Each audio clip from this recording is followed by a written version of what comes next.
In the sixth stanza, the poet says, what I want should not be confused with total inactivity. Life is what it is about. I want no truck with death. You can see an emoji underneath with a confused state of mind. And the next picture suggests life is nothing but living together, laughing, loving, the environment, love everybody, love every being. That's what.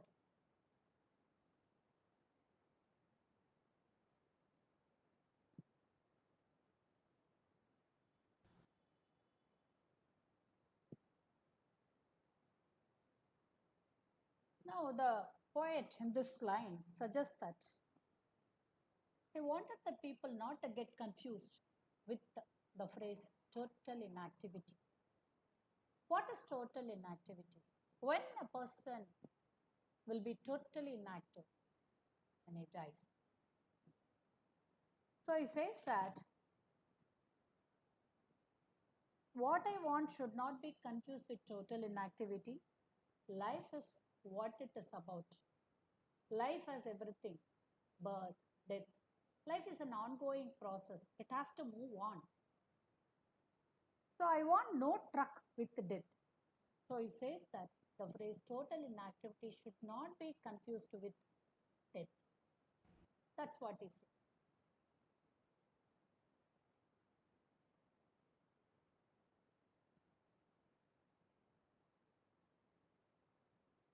Now, in this seventh stanza,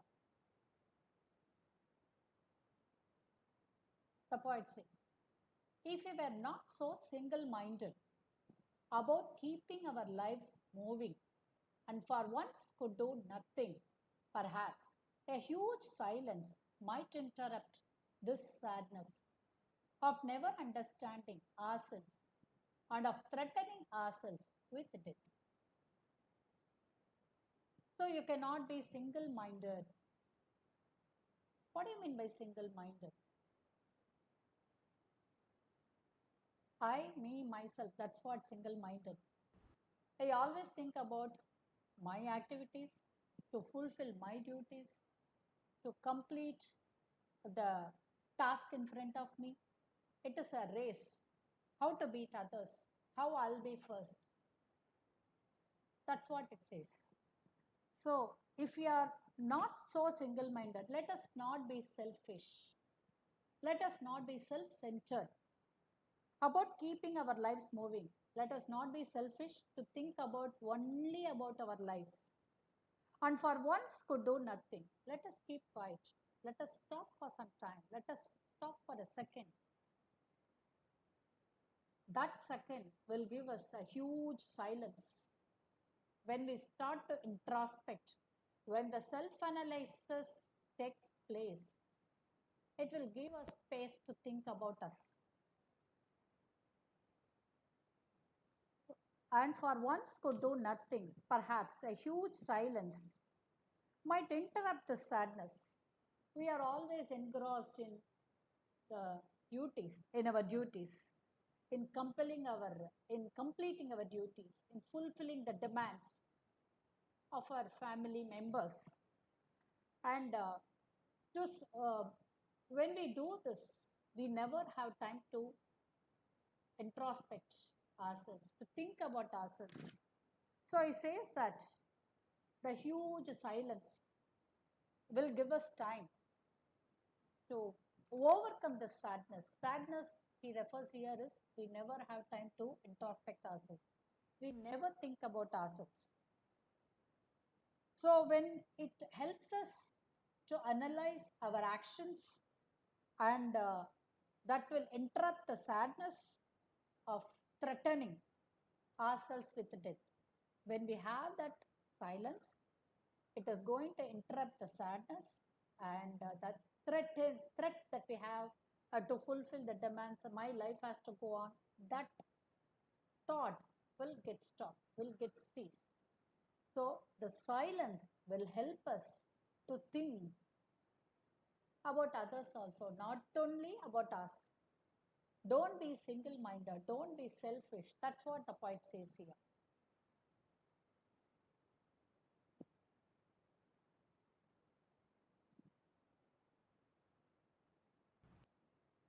Now, in the last stanza of the poem, the poet says, perhaps the earth can teach us as when everything seems dead and later proves to be alive. Now, in this line, he says that earth, is, earth can teach us.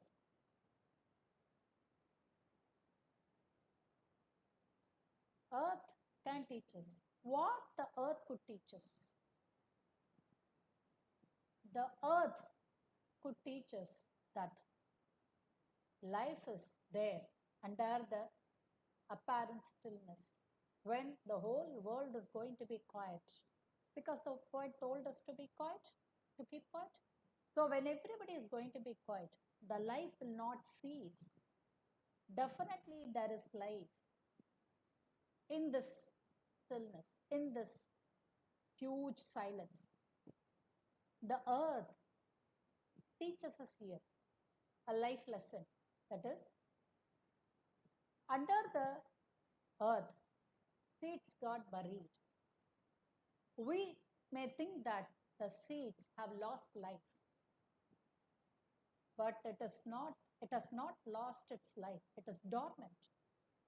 When it when it rains, the seeds comes alive.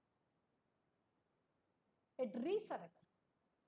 That's what the poet says here. Perhaps the earth can teach us. So it teaches us. Uh, it the it we can come alive. Okay. So the art of preserving also the earth is teaching us. The seed got buried. The earth is preserved and it is giving life again. So perhaps the earth can teach us as when everything seems dead. We think that when total inactivity takes place, everything becomes still. Everything is dead. It's not so. And later proves to be alive. It is coming out again.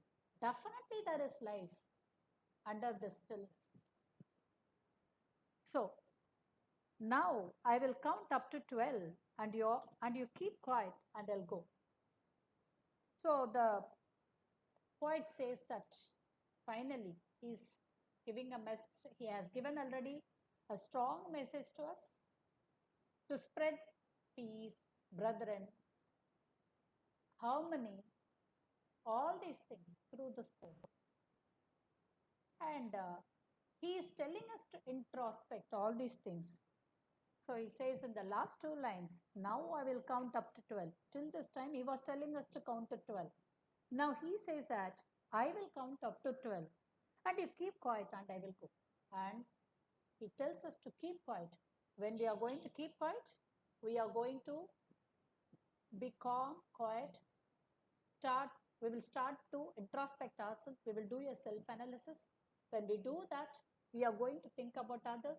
We are going to think about the environment. We will not indulge in any harsh kinds of activities. We will not indulge in any violence. We will have time to look at ourselves and others. That's what the poet says. So he has left us a strong message. It's for us to carry forward. Thank you.